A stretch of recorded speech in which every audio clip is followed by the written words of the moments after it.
அன்பு நண்பர்கள், அருமை தோழர்கள், நெக்ஸ்ட் ஜென் நேயர்கள் அனைவருக்கும் கோடான கோடி நமஸ்காரங்கள். நான் உங்கள் ஜோதிடர் டாக்டர் ஓம் சக்தி ராஜா. நம்ம இப்போ பார்க்க போகிறது ஆணி மாதத்தினுடைய பலாபலன்கள் பார்க்க போகிறோம். ஆமாம், ஒவ்வொரு மாதமும் சூரியனினுடைய மையப்பகுதியாக வைத்து சூரியனுடைய நகர்வுகளை வச்சு நம்ம மாத பலன்கள் பார்த்துன்னு இருக்கோம். இந்த 12 ராசிகளுக்கும் இந்த ஆணி மாதத்தில் சூரிய பகவான் மிதுன ராசியில் சஞ்சாரம் பண்ணும்பொழுது எவ்வகையான பலாபலன்கள் கிடைக்கப் போகிறது, எந்த மாதிரியான சாதகமான பாதக பலன்கள்லேருந்து நம்ம மாற்றிக்கலாம் அப்படின்ற ஒரு ப்ரொடக்ஷன் தான் நம்ம பார்க்க இருக்கிறோம். இந்த மாதத்தில் ரொம்ப இந்த ஆணி மாதம் என்பது விசேஷமான மாதங்கள். ஏன்னா உத்தராயண புண்ணிய காலங்களினுடைய கடைசி மாதமான இந்த ஆணி மாதம், அதுவும் பார்த்திங்கன்னா மாதங்களிலே மிகப்பெரிய ஒரு தலையான மாதமாக இந்த மாதத்தை குறிப்பிடுறாங்க. 32 நாட்கள் இந்த மாதத்தில் குறிப்பிடுறது. 15/6/2025 முதல் 16/7/2025 வரை இந்த ஆணி மாதத்தினுடைய ஆங்கில தேதியில் இருக்குது. ஞாயிற்றுக்கிழமை திருவோண நட்சத்திரம், தேய்பிறை சதுர்த்தியில் இந்த ஆணி மாதம் உதிக்கிறது அப்படின்றத எடுத்துக்கலாம்.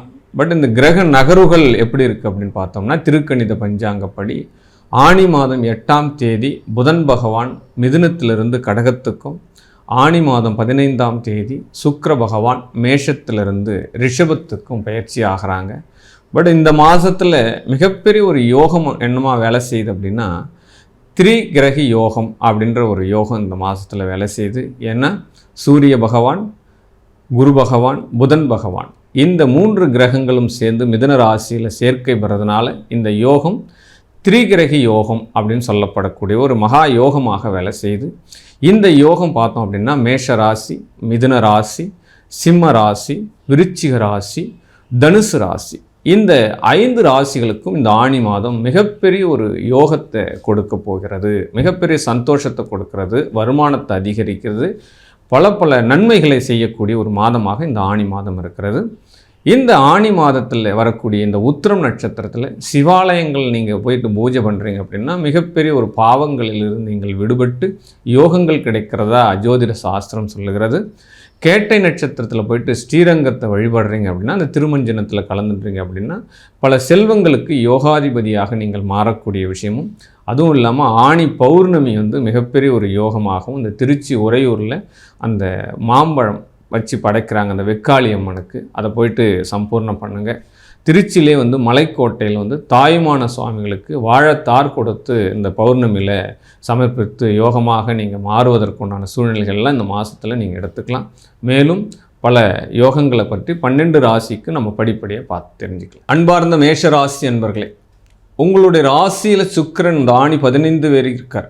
அந்த சுக்கிர பகவான் உங்களுக்கு பார்த்தோம் அப்படின்னா உங்கள் 2ஆம் அதிபதியாகவும் கலத்திர ஸ்தானாதிபதியாகவும் இருக்கிறதுனால, அவர் உங்கள் ராசியில் பயணிக்கிறதுனால வருமானங்கள் உங்களை தேடி வரக்கூடிய வாய்ப்புகள், கலத்திரம் அதாவது ஆணுக்கு பெண்ணோ பெண்ணுக்கு ஆணோ தேடி வரக்கூடிய வாய்ப்புகள், உங்களுடைய தொழில் ரீதியான முன்னேற்றங்கள், சம்பள உயர்வுகள், வேலை வாய்ப்பில் வந்த நெளிவுகள் எல்லாமே ஏற்றத்திற்கு உண்டாகக்கூடிய ஒரு மாதமாக இந்த ஆணி மாதம் மாறப்போகிறது.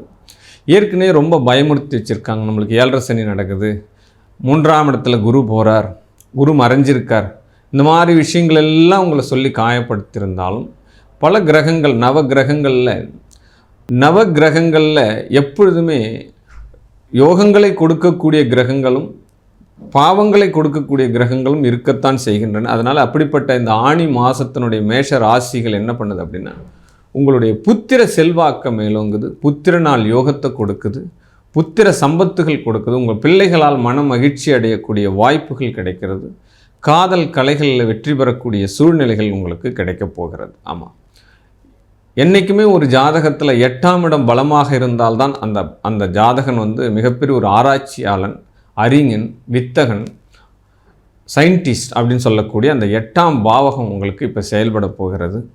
சூரியனால் பார்க்கக்கூடிய இந்த பாவகம் உங்களுக்கு அறிஞர்களாகவும் ஆச்சரியப்பட வைக்கக்கூடிய சம்பாத்திய உயர்வுகளும் கடன் சுமைகள் குறைப்பதற்கு உண்டான ஒரு சூழ்நிலைகளையும் இந்த ஆணி மாதம் உங்களுக்கு கொடுக்க போகிறது அப்படின்னு சொல்லலாம். தந்தையார் வழி உறவுகள்லேயும் தந்தையார் வழி சொத்துக்கள்லேயும் ஆதாயம் கிடைக்கப் போகிறது. 2வது திருமண யோகத்திற்காக காத்திருக்கிறவர்களுக்கு மணவாளன் மணப்பெண் வருகைக்கு உண்டான சூழ்நிலைகள் கிடைக்கப் போகிறது. பயணங்களில் பல வெற்றிகள் செய்யக்கூடிய ஒரு மாதமாக இந்த ஆணி மாதம் உங்களுக்கு இருக்க போகிறது. ஏன்னா படுக்கையறை சுகங்கள் உங்களுக்கு பலமாக இருக்க போகிறது. ஏன்னா 12ஆம் இடம் ஒரு ஜாதகனுக்கு பலம் பெறணும். 6, 8, 12 எல்லாமே மறைவு ஸ்தானங்கள் அப்படின்னு பெயர் சொல்லி இருந்தாலும் அதில் அமரக்கூடிய கிரகங்கள் அமரக்கூடிய வண்ணத்தை பொறுத்து, அமர்ந்த நட்சத்திரத்தை பொறுத்து உங்களுடைய வாழ்க்கை மிகப்பெரிய ஒரு ஏற்றங்களை கொடுக்கக்கூடிய இடமும் அந்த 6, 8, 12 தான்.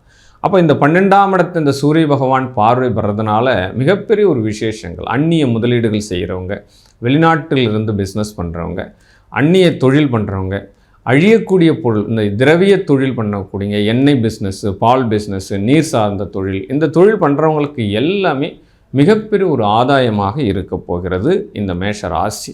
இந்த மேஷ ராசியில் வர பௌர்ணமி, இந்த மாதத்தில் வரக்கூடிய பௌர்ணமி எந்த காலகட்டத்துக்கு வந்தோன்னு நீங்கள் மிஸ் பண்ணாதீங்க. இந்த பௌர்ணமியில் சிவா பூஜை பண்ணுங்கள், பெருமாளை போயிட்டு பாருங்கள். இந்த பௌர்ணமியில் உங்களுக்கு விசேஷமான தெய்வங்களை, நீங்கள் இஷ்ட தெய்வங்களை மனதார மகிழ்ந்து வெற்றி பெறுவதற்குண்டான சூழ்நிலையை நீங்கள் ஏற்படுத்தி கொள்ளுங்கள் அப்படின்ற சொல்லலாம். இந்த மாதம் உங்களுக்கு மிகப்பெரிய ஒரு யோக மாதமாகவும், வருமானத்தை இரட்டிப்பாகும் மாதமாகவும், இன்னல்களை தீர்க்கக்கூடிய மாதமாகவும் இருக்கத்தான் போகிறது.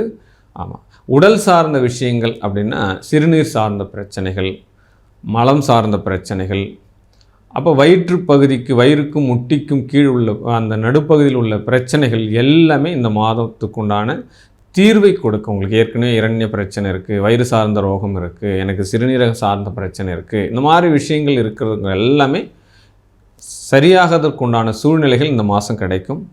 அதே காலகட்டத்தில் வம்பு வழக்குகள், இடர்பாடுகள், பாகப் பிரிவினைகள் தீர்க்காதவர்கள், நிலம் சார்ந்த பிரச்சனை இருக்கிறவங்க, இந்த பிரச்சனைகள் எல்லாமே தீர்வதற்கு உண்டான ஒரு சூழ்நிலை இந்த மாதம் கொடுக்க போகிறது.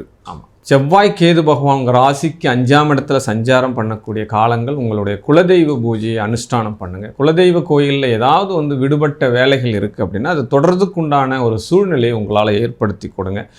குலதெய்வ கோயிலில் மதில் சுவர் போடலை, சிலை வைக்கலை, கோபுரம் கட்டலை, வாசல் பகுதி கதவு போடலை, இந்த மாதிரி விஷயங்கள் இருக்கிறச்ச அதற்குண்டான ஆயத்த பணிகளை நீங்கள் இந்த மாதத்தில் நீங்கள் ஆரம்பிக்கிறீங்க அப்படின்னா, அதற்குண்டான தூண்டுதலாக நீங்கள் இருக்கிறீங்க அப்படின்னா உங்களுடைய குலதெய்வத்தினுடைய அருள் உங்களுக்கு பரிபூரணமாக கிடைத்து உங்களுடைய குடும்பம் வாழ்வாங்கு வாழ்வதற்குண்டான சூழலை ஏற்படுத்தி கொடுக்கும். அப்படி எந்தவித மாற்று கருத்தும் கிடையாது. ராசி ராகு பகவான் பார்வை பார்த்துன்னு இருக்கிறதுனால எண்ணங்கள் பெருசாக வரும், பெரிய அப்ராட் மைண்டில் வரும். நம்ம சாதனைகள் பல சாதிக்கணுன்ற சிந்தனைகள் உங்கள் ஆற்றலுக்குள்ளே வரும். உங்களோடு தொடர்புபடக்கூடிய நபர்கள் எல்லாமே பெரிய பெரிய நபர்கள், ஜாம்பவான்கள், அரசியல்வாதிகள், அப்போ ரியல் எஸ்டேட் பண்ணுறவங்க எல்லாருக்குமே பெரிய பெரிய திங்கிங் வரும். அந்த திங்கிங் உங்களுக்கு செயலாக மாறி இந்த மாதத்தில் அற்புதமான வளர்ச்சி, வருமானங்களை கொடுக்கக்கூடிய விஷயங்களாக இருக்கும். மேஷ ராசியில் ஒரு 40-45 வயதிற்கு மேல் உள்ளவர்களுக்கு இப்பொழுது யோகமாக வேலை செய்யும். ஏன்னா கிரக அமைப்புகள் அந்த மாதிரி தான் இருக்குது. மேஷராசினுக்கு முக்கியமாக செய்ய வேண்டிய காலம் என்ன அப்படின்னா, முதியோர்களை மதிக்கணும், மூத்தோர் சொல் கேட்கணும். அப்போ தாய் தந்தையரை மதிக்கணும். பெரியவங்க என்ன சொல்கிறாங்க, நமக்கு வயசுக்கு கூடனவங்க என்ன சொல்கிறாங்க, அறிவுரை சொல்கிறாங்க, அந்த அறிவுரைகளை நீங்கள் ஏற்று நடக்க வேண்டும் அப்படின்ற ஒரு விஷயம் சொல்லப்படுது. ஏற்கனவே திரிகிரகி யோகம் இந்த மாதம் உங்களுக்கு அருமையாக செயல்பட்டு கொண்டிருக்கிறது. இந்த மாதம் முழுவதுமே ஆனந்தமாகவும் அற்புதமாகவும் சகலவித செல்வங்களையும் கிடைக்கக்கூடிய ஒரு அற்புதமான மாதத்தை பெறுகிறீர்கள் அப்படின்ற ஒரு விஷயத்தை சொல்லிடலாம். ஆமாம், இந்த மாதம் என்ன 12இல் சனி வரும் காலம். என்ன 12இல் ஒரு ஜாதகத்தில் சனி பகவான் இருக்கிறார் அப்படின்னா அவருடைய பாதம் எங்கெல்லாம் படுதோ அது மிகப்பெரிய ஒரு பலமாக அமையும். ஒரு வீடு கட்டுறாங்க, 12இல் சனி இருக்குது, ஒரு ஜாதகம் இருக்குது அப்படின்னா அவர் கண்டிப்பாக அந்த வீடு கட்டும்போது கூப்பிடணும். கூப்பிட்டு அவருடைய பாதம் நம்மளுடைய அந்த மனை போடக்கூடிய அந்த நாளில் அந்த இடத்த படணும். அப்படி பட்ட பிறகு இந்த பூமியானது வாழையடி வாழாக பல தலைமுறைகளுக்கு அந்த வீடு அவங்களுக்கு சுபிட்சமாக இருக்குன்றது ஜோதிட சாஸ்திரத்தில் வரக்கூடிய விதி. ஆனால் அவர்களுக்கு 12இல் சனி இருக்கக்கூடிய நபர்களுக்கு பல இன்னல்களுக்கு பிறகு தான் எல்லா விஷயமே அடைகின்றது உண்மையான கதை அப்படின்ற ஒரு விஷயம் இருக்குது. உங்களுடைய ராசியிலிருந்து சுக்கிர பகவான் 2ஆம் இடத்துல ஸ்தான பலம் பெறதுனால இந்த மாதத்தினுடைய பிற்பகுதியில் வருமானங்கள், நீங்கள் தீட்டிய திட்டங்கள் அனைத்துமே வெற்றி பெறக்கூடிய சூழ்நிலைகள் கிடைக்கும். நல்ல பலன்கள் எல்லாம் உங்களுடைய சுய முயற்சிகள், 3ஆம் இடத்துல சூரியன் இருக்க மிகப்பெரிய ஒரு வீரன், தீரன், தைரியமானவன் அப்படின்லாம் சொல்லப்படுது. குரு பகவான் இருக்கிற வரைக்குமே முதியோர்களை மதிக்கணும். ஏன்னா 3ஆம் இடம் உங்கள் சுய முயற்சி, எங்கே குரு இருக்காரோ அந்த இடத்த டவுன் பண்ணுவார். அதனால் முதியோர்களை மதிக்கணும். சகோதரனுடைய கூடிய பிரச்சனைகள் சமாளிக்கிறதுக்கு உண்டான சூழ்நிலை எல்லாமே ஏற்படுத்திக்கணும். உங்களுடைய வார்த்தை ஜாலங்கள் இந்த மாதத்தினுடைய மிகப்பெரிய ஒரு வெற்றிகளாக மாறப்போகிறது. வாழ்க வாழ்க வாழ்க.